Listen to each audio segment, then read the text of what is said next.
Okay, so welcome back, Kate and Ray from ConnectWise and Kate Kingston Group, or the Kingston Group. So in part one, we ended with Kate mentioning IT Nation. So Ray, I'm going to come back to you. I've been in this business nearly 50 years, and there are two or three events that I think they're incredibly important to the growth, generational change, technology change, and what I call, the fifth industrial revolution with all new technologies. So with that, please explain to the audience why they should be at IT Nation and why it's so important for the growth of the industry. Yep, IT Nation, IT Nation Connect. We have a few different IT Nations throughout the year focused on security or service delivery. IT Nation Connect is the industry's leading conference because it brings over 7,000 MSPs and dealers and VARs and all the attendees, plus 130 speakers, industry leaders and vets, and you get to hear from people who have done it before, and some of your peers and partners that maybe you aspire to look like or be like in the future. You get to sit one-on-one with them. You get to listen to them in breakout sessions. So, besides all that, plus then you get exposure to the ecosystem, right?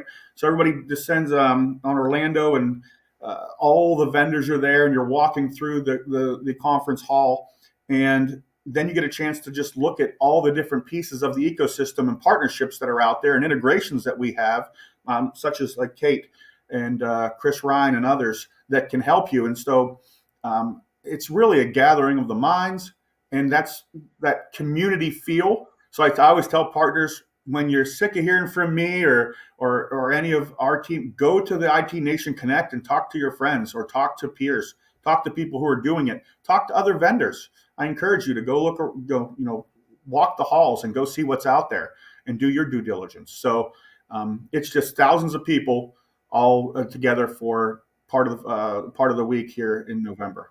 So, kind of an interesting thing I wonder about. I mean, IT Nation I've been hearing about in its various configurations. Are the quote unquote dealers from the imaging channel finding their way to your event? And what are you doing to encourage a bigger audience, if you will, from the industry? Absolutely. And so Jenna's really been heading up an initiative to make almost like a office dealer track for them. Now, we have a pre-day event where we're going to be having dealers listen to presentations and discussing all of the things that we've been talking about today, how we can help them, what are some of the challenges that they're facing, are there new challenges popping up? But we make it part of our core.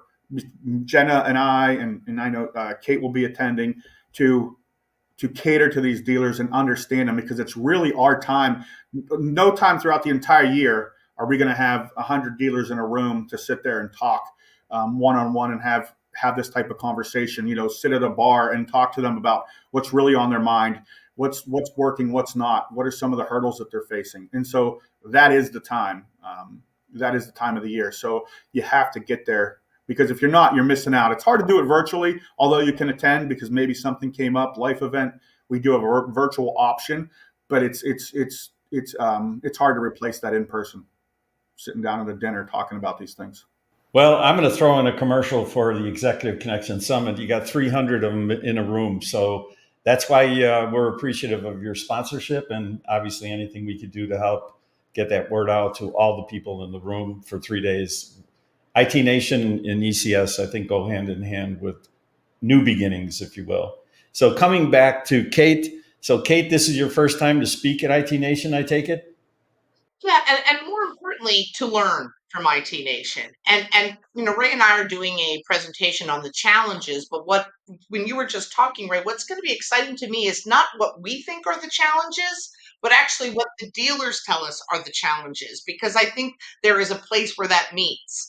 And I'm excited to hear what they think the issues are as we continue to craft the ConnectWise deliverable and my small portion of that, to see what their issues are in securing those meetings, or what their issues are in getting the right reps, and what that ideal commission rate would be. So all the nuances that I know ConnectWise already has figured out, I'm excited to learn about, so that we can help them accomplish the trials and challenges that they have, so that this can be part of their solution suite that everyone's comfortable with, and a little business swagger in delivering, because that's what customers want. They want to know that we've got their backs on making sure their IT and their network is secure and can help them move forward their business forward. I think that's, to me, what ConnectWise does. So I'm going to come back now. A little combination, a little bit of personal stuff, and a little bit meaty stuff on the bone, if I could say it that way. So ConnectWise has a great reputation. You've gone through some interesting managerial changes. McGee is leaving. You got a new CEO. What do you want to encourage the audience with these changes? What does it mean? What should they be looking forward to in 25? Yeah, I think that we had these changes recently, with Mandy stepping in, and we have IT Nation Connect coming up, so it's perfect timing for everybody to get introduced and hear kind of the leadership's visions of where we want to go. But as a platform company, I think what you're going to see in 2025 and beyond is these partnerships, these integrations, this ecosystem continue to develop. I know we're doing a lot with distribution. I know we're doing a lot with, we just announced a partnership with PAX 8. So there's a lot going on, plus the advent, not really that, you have AI, right? And I think AI is going to be a big topic about what does it mean? Because so many dealers come to me and so many MSPs. So what? We have AI. What is it doing for me?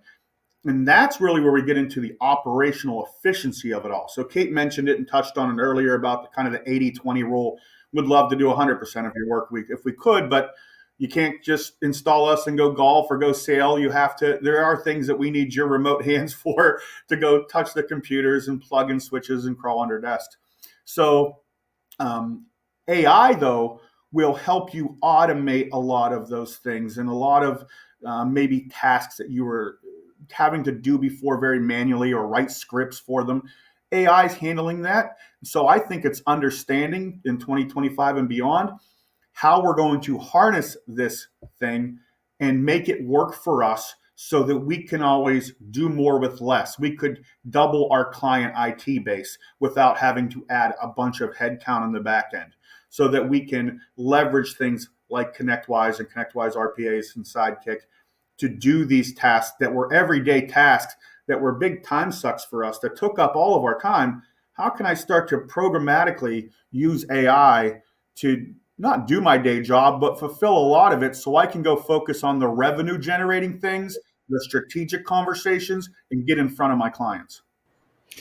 So, Kate, I'm going to come back to you on this AI thing, but before we leave that part of the conversation, this week we were on a couple of calls. I mentioned this earlier. One of the individuals who's very successful, very well known, he said the next 2 years, core part of his plan, his business strategy, is to implement AI inside of his company and workplace services provider. And he believes it's going to take him 2 years to capture all the efficiencies of AI, just inside his company, let alone be able to resell it in some form. The other thing he said, and I wonder how you feel about this, both of you, how you feel about this. He believes that the current world of ERP in our channel is not good, and you can't leverage AI or some of the new programs unless you move off of a 35-year-old platform. So that seems to be the next aggressive move for some of these dealers. If you're on a 35-year-old ERP, it's not going to welcome the cloud, and it's certainly not going to welcome new partners. So that seems to me to be, based on what they're saying, I think a very important topic of conversation and action in 25. You agree? I wholeheartedly agree. Since I've been introduced to this channel, like I said, probably 8 or 9 years ago, with John Schweitzer, I will tell you that that has absolutely been a concern of mine, and a gap that I've spotted from day one, saying, you have this giant system where all your data lives. And now you're introducing all these new platforms and print as a service and all these new solutions and IT. Where does it all live? Because that wasn't purpose built for IT, right? But you have things like ConnectWise, which are built by MSPs for MSPs in the dealer community that can do the IT project mapping and ticket and managed service agreements. So who's bridging that gap? And you have people that have stepped up, the CEO Juices of the world, Sales Chain, all these different companies now that have kind of started to fill that gap and do integrations with these systems. I will just say that remains at large, and you're absolutely spot on. That's always been in the back of my mind, is what does the next iteration look like to make it feel and look like one company without data silos and without multiple portals In a real cloud. in a real cloud. Yeah. Yeah. Well, that's, I'm glad you brought that up. I totally agree with you. Obviously, I'm a fan of change in that area, working with Acumatica and DX1 with Cribby down there in Florida. So just a plug for them. The industry needs a jailbreak, out of a technology jailbreak. And I think it's going to happen in 25 with ConnectWise leading the charge, because frankly, without you, you can't do that side of the business. So just my opinion, a little bit of a commercial for ConnectWise. And Kate, how are you going to incorporate AI and all that it does for our industry for you? How's it going to make you more effective? So I've already done that. And I have a tool that we had built that has all the prompts in so that you just type the name of the company in. It gives you the executive team, their technology and strategic plan, if they're doing new construction, which creates a technology opportunity for us. 2024 news, who takes care of their technology contracts. All of that by just typing in the name of the company. And the workplace service provider or dealers that I'm working with, the sales executives love it because we're using technology again to accomplishing the prospecting research at current customer level or net new to open up those opportunities of, do they fit the model? Who do I go after for managed IT? And then I give them exactly what to say at the vertical, customized to the company, the executive title, and that guy or woman. So those conversations hit. So you've been an advocate for all of these things for a long time. I know, if I can say it without getting anyone embarrassed, but I know you trained Jenna when she came into the business years ago, and you've been on your game ever since. You're obviously an icon in the industry, and using technology like this has led you to be an advocate inside of the consortium with the academy. And maybe you want to talk a little bit about how that AI thing you're working with for yourself basically is amplified in the academy. So, Consortium Academy and Consortium University are projects of mine that I work with inside of the consortium to bring the ideas together to quickly introduce and start training your sales executives as well as other people with operations to make the business move forward. Consortium University is something that we are building with, we'll have well over 100 videos and training opportunities and ebooks, including from ConnectWise, that are free to utilize to help with that learning. I learn 6 hours a week minimum. I schedule it into my calendar because I think that's why sometimes I get to sit on this side of the training, Zoom training with my sales executives. I think that is my always biggest takeaway in business. If we can understand the customer and how they use our solutions, we're more interesting to the customer. And that includes managed IT. And so the academy and the university that the consortium has put together because of Mike is sharing information that is free and invaluable to our industry. And if I heard you correctly, ConnectWise is very much involved with all of that. Completely involved. There's multiple training opportunities for free on Consortium University that ConnectWise was kind enough. Whether you work with ConnectWise or not, you can have access to this information. I think it's pretty special. Yeah, it seems like a wonderful place for the community to go to without any pressure to see what ConnectWise is up to, and then reach out to Jenna and so on. So, okay, so now on a little bit more personal side, what drives Ray? What makes Ray go every morning? What besides the work itself, the passion for the work? What's kicking your butt? Get out Yeah, there and do things. a lot of employees ask me that. I do the new employee training and onboarding where I help them kind of bring everything together. And a lot of people ask me, "What's kept you here almost 20 years? Like it'll be 20 years next June. And what's driving you every day?" And I will say this: customer success is kind of near and dear to my heart. The technology is great. The operational side is great. I love watching a new business thrive, but it's the relationships. And so even my family and friends of family, we're sitting around a fire. Ray, what do you do? I sell smiley faces is my go-to. It's like that's what I do. I want to make what drives me is getting people and watching their companies flourish and being that consultant that help them get there. And so what drives me is watching our customers grow and waking up every day maniacally wondering, how so and so's doing. Did they implement that thing we talked about? How's their pricing and packaging work? Jumping on a call with 25 reps and hearing them try to beat me up on all their objections, and it's like stump the dealer. Those are the things it's just fun for me. I absolutely enjoy it. There's not a day goes by where I'm not, it's like, oh, I hate going to work. I love it. I do. I love it. You're selling smiley faces. That's awesome. Yeah, I like that. The world needs more smiley faces. That's for sure. So, Kate, what's driving you? What gets you up in the morning and say that Kate's going to crush it? So when I was a waitress, when I came to New York City a jillion years ago, and my husband was my boyfriend at the time, I said to him, I know I have something big in me. I know I have something to offer. I thought it was going to be acting. I was very good at paying for acting classes, not so good at getting hired as an actor, because this was what I was meant to do. I don't think a lot of people in life get to find what they were really supposed to do for a living, which is more time than you spend sometimes with your families. And this is it. And I was innately good at making appointments, and now I'm good at helping other people. And the new sales executives that are coming in are the age of my children. And I see these young guys or women, and I hope that somebody will help them the way I know that I'm helping these folks start their careers. And that means something to me.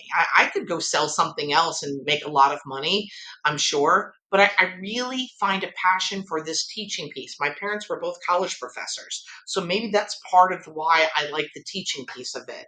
And I also like the kill. Let's not get it wrong. I love taking down new customers just like any other salesperson. I'm very competitive, but internally with myself. So I get up every morning to do it because I know I'm bringing some value to some folks that are building careers for their families. That's how I look at it. So, you are a smiley face and you're I creating am. more smiley faces. I'm hoping. So, what my last official question, and then I have just a fun question. So, and I'll come back to you, Ray.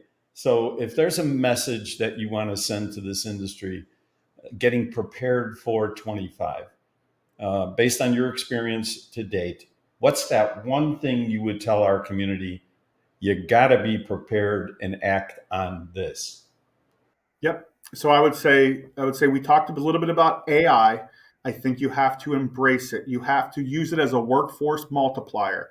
You have to use things like our ticket assistant, which allows you to look at the tickets and auto assign them like a dispatcher would. You have to embrace this IT managed services or IT as a service industry, because you have these clients who are looking, and there's more and more people out there, and I'm not trying to scare anybody, that are trying to do it all, become that one-stop shop. So there are MSPs who are trying to get into print. I know for a fact. There are others, and they're saying that can't be replaced. Well, that's what the Polycom guys said too about that Polycom device that sat in the middle of your boardroom, and now all of a sudden everybody's on Teams and doing virtual boards. You got to keep up with the technology and embrace it, and not try to push it off and say it's never going to happen. I know my clients. Clients can be easily wowed by someone who has a lot to offer, and a lot, even more so, a lot on the value side of things. That's checking all the boxes for them.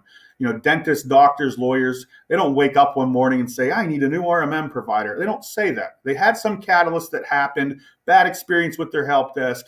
something that happened with downtime, or you were too slow to respond, guess what? They're out there looking, and they're going to go shop around. There's the educated buyer is out there with the Google machine, so they're going to find somebody that will do it, or at least promise them that they will.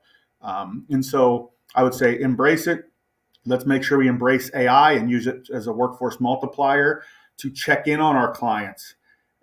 Get creative with your clients. So do fun things, beers and engineers, wine about IT night, extreme IT makeover, rent a movie theater. People ask me, they're like, are you going to take away time from my client? I'm going to give you back time for your client. Instead of you sitting behind a computer and fixing their issue, I'm going to go fix that. Why don't you bring them pizza and go ask them how IT's working? Are they opening up a new office? Are they hiring new employees? What's their onboarding process look like? Jim, that you let go 6 months ago, still has access to payroll. Those type of things that are meaningful. That's what I want them to do, is embrace it, understand it, make it part of their mission statement, and just run towards it, and not kind of hide and dodge around the question. I love it. I mean, embrace it is an absolute imperative. And frankly, the other parts of what you're suggesting are education and act. So, Kate, how about you? What's that one thing, that one bang? He said doctors and dentists. Doctors and dentists need to focus on patient care and getting more patients. Our job is to put the infrastructure behind them so they can do their job. That's what we need to focus on, how the customer is more successful because of that partnership. And that's why I'm doing my job. That's why ConnectWise put all of these tools together so that the dealer community, the workplace service provider community can help our customers. If you put them in focus in prospecting as well as in your everyday, they will become loyal customers. They will bring you referrals and you'll help them build their business. That's our job. Customers for life, testimonials. Well, you two look like you're going to be working hand in hand for quite some time. I love the way you guys interact. Of course, Jenna and the others, Peter and so on. So, Kate, you know the last question I'm going to ask. Ready? So, I'm going to give Ray a moment to think about it. Okay. Your favorite Sinatra song? It changes. Right now it's My Way because I've done this for 27 years and I used to think, ooh, do I belong at the consortium? Am I imposter possibly? Now I feel like I'm part of this community. I'm going to continue to do it my way because when I run my program, I get results. If I let people talk me out of it and they want to do KTG their way, it doesn't work as well. So I'm going to lean into those words probably one of his most successful or one of my favorite songs right now, and I'm going to continue to push this industry forward my way. I love it. Keep Sinatra in the forefront. Good for you. So, Ray, we gave you a minute to think about a Sinatra song. Do you even know who he is? Oh, I do. I have two, and really it's Fly Me to the Moon, because every time I am cooking, I cook a lot, so I cook a ton. And when I'm making homemade pasta and I'm using the tip of double zero, and there's flour all over my kitchen, I usually have Dean or Frank or That's Amore on, and I'm listening to the Tarantella, and I got the music playing. I got to be in the spirit and in the mood, so that's Amore. I'm sorry, Fly Me to the Moon always comes on. I love it.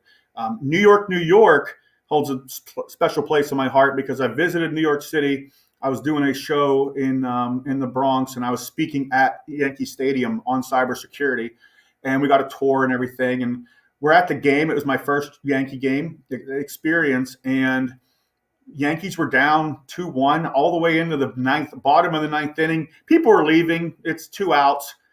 Aaron Judge comes up and hits a walk-off home run, and they start playing that song. I've never experienced baseball like that. People are ripping their shirts off. This is a regular game.